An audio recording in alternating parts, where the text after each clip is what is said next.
आज आपको सुनाने जा रहे हैं कहानी दो बहुए की, जरूर सुने।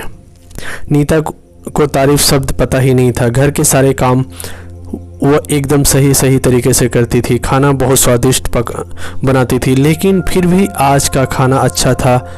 बहू ऐसा उसकी सास कभी भी नहीं बोलती थी और पति भी कभी उसकी प्रशंसा नहीं करता था। उसने बनाया हुआ खाना चुपचाप खाकर उठकर दोनों पति और सास चले जाते थे। उसे खाना खाया या नहीं इसका उन दोनों को फर्क नहीं पड़ता था। सास को वह पसंद नहीं करती थी। उसके हाथों में जरा सी भी भूल हो गई तो सास तुरंत गुस्सा करती थी। उससे भी बुरा बात यह थी कि उसके पति और उसके बीच बातचीत का ज़्यादा नहीं होता था और उन्हें ये चुप्पी बनाए रखी थी। वह उस पर ध्यान नहीं देता था।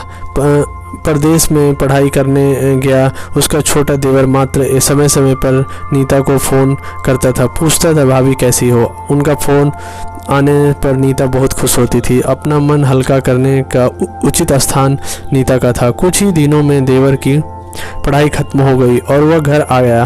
थोड़ी समय के भीतर उसे एक अच्छी नौकरी भी मिल गई। नीता को बहुत आनंद हुआ। नौकरी लग जाने के बाद उसकी सास अपने छोटे बेटे की शादी के लिए बातचीत करने लगी, पर देवर को एक भी लड़की पसंद नहीं आती थी। उसने ही बोला होगा उसे मना करने को।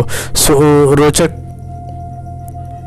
सास नीता को ही दोष दे रही थी। नीता की को चिंता देखकर देवर ने अपनी माँ से कहा, मैं एक लड़की से बहुत ज़्यादा प्यार करता हूँ, मैं उसी से शादी करूँगा। तो उसे जिद की। देवर जी यह बात पहले बतानी चाहिए थी ना। नीता ने यह बात अपने पति के कान में डाली। इस बात पर उसने थोड़ी किटपिट की, लेकिन लड़की देखकर वह भी तैयार हो गया।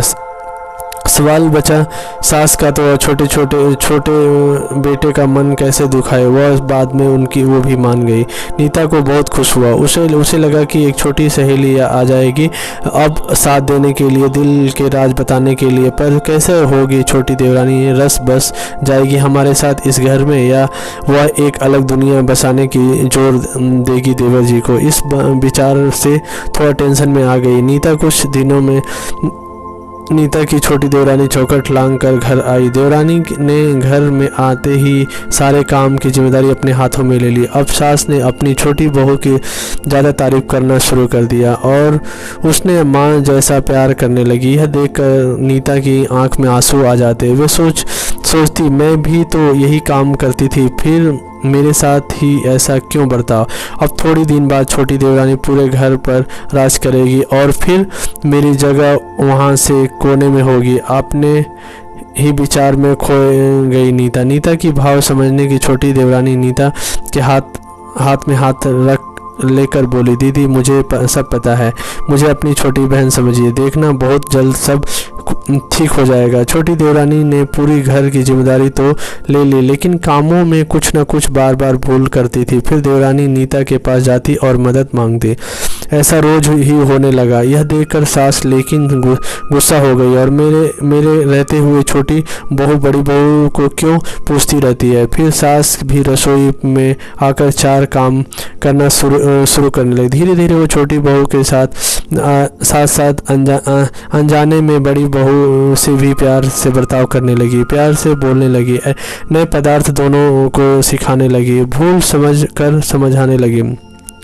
अब सास और दोनों बहुएं में अच्छी दोस्ती होने लगी। इस वजह से बड़ी बहू का स्वभाव भी अच्छा होने लगा। उसको स्वभाव को खुलापन आ गया। सास भी दोनों के साथ कभी शॉपिंग तो कभी फिल्म देखने जाने लगी। वे अपनी दोनों बहुओं को सम्मान प्यार करने लगी। इस वजह से घर का माहौल हंसता खेलता हो गया। इसके अलावा अपने भाई और उसकी पत्नी की बॉन्डिंग देखकर नीता का पति भी उसके साथ अच्छा व्यवहार करने लगा। यह देखकर छोटी बहू बहुत खुश हुई। दीदी घर पर अपने आप ही हक है, ऐसा बोलकर छोटी बहू ने पूरी घर की जिम्मेदारी अपने जेठानी को दे दी। साल भर में नीता के देवर को अच्छे वेतन और बड़ी पोस्टिंग पर स्थानांतरित किया गया। अब छोटी देवरानी भी अपने पति के साथ प्रदेश जाएगी और मैं फिर अकेले रह जाऊंगी। इतना ही नहीं, इतने सालों बाद सास का व्यवहार जो इतना सालों बाद बदल गया वह फिर से वही हो गया। इस विचार में नीता डर गई। देवरानी की नीता ने इतनी आदत हो गई कि उसके बिना घर काटने को दौड़ेगा। देवरानी ने आ जाने से घर का माहौल बदल गया। वह थी ही ऐसी खुशमिजाज और ऊर्जावान, जैसा कि नाम से पता चलता है। यह देवरानी की हालत भी कुछ अलग नहीं थी। उसे दुख हुआ कि यदि यहाँ रहना पड़ा तो उसे अपने पति से दूर रहना पड़ेगा। नीता ने देवर के जाने के गड़बड़ में देवरानी के मात्र टेंशन होने का कारण नीता सोच में पड़ी। अंत में देवरानी को पूछने में देवरानी ने जवाब दिया, दीदी मैं सारा दिन नए स्थान पर अकेले रहूंगी, उससे अच्छा है मैं यहीं रहूं। आप देवर को बोलो कि मैं शनिवार और रविवार की छुट्टी में आप यहाँ आ जाएं करें, मैं भी आप साथ में रहूंगी। बीच बीच में थोड़ी बदलाव के लिए उस पर वह बोली, 6 महीने में वापस यहीं ही बदली करा लूँगा मैं। अपने पति की नकल करके देवरानी बोली। मैं और छोटी देवरानी भी हंसने लगी। अपनी आंखों में आंसू पोंछते हुए वह नीता बोली छोटी दिन वापस नहीं आने वाले हैं, जाओ तुम अपने पति के साथ, उसके साथ कोई होना चाहिए ना। दीदी अपने मुझे बड़ी बहन का प्यार दिया, वैसे भी भैया के रूप में बड़ा भाई मिला। यह भरा पूरा संसार छोड़ कर मैं कैसे जाऊं? वहाँ अकेले मन नहीं लगेगा। 6 महीने का सवाल है, वो आते रहेंगे यहाँ पर। यह सुनकर नीता अपनी देवरानी को खुश होकर गले लगा ली। तभी देवरानी नीता को बोली, अपने पति के साथ एक अलग जीवन बनाने के समय नहीं लगेगा। अपनों में रहकर पति की प्रतीक्षा में आनंद है। दोस्तों, अलग अलग घर और ससुराल आने वाली यह लड़कियां अपने नए घर के लिए कुछ करती तो नहीं पता चलता कि एक दूसरे की आदत हो जाती है। सच में देवरानी जेठानी का रिश्ता बहनों से कम नहीं होता है। आपको कहानी कैसी लगी?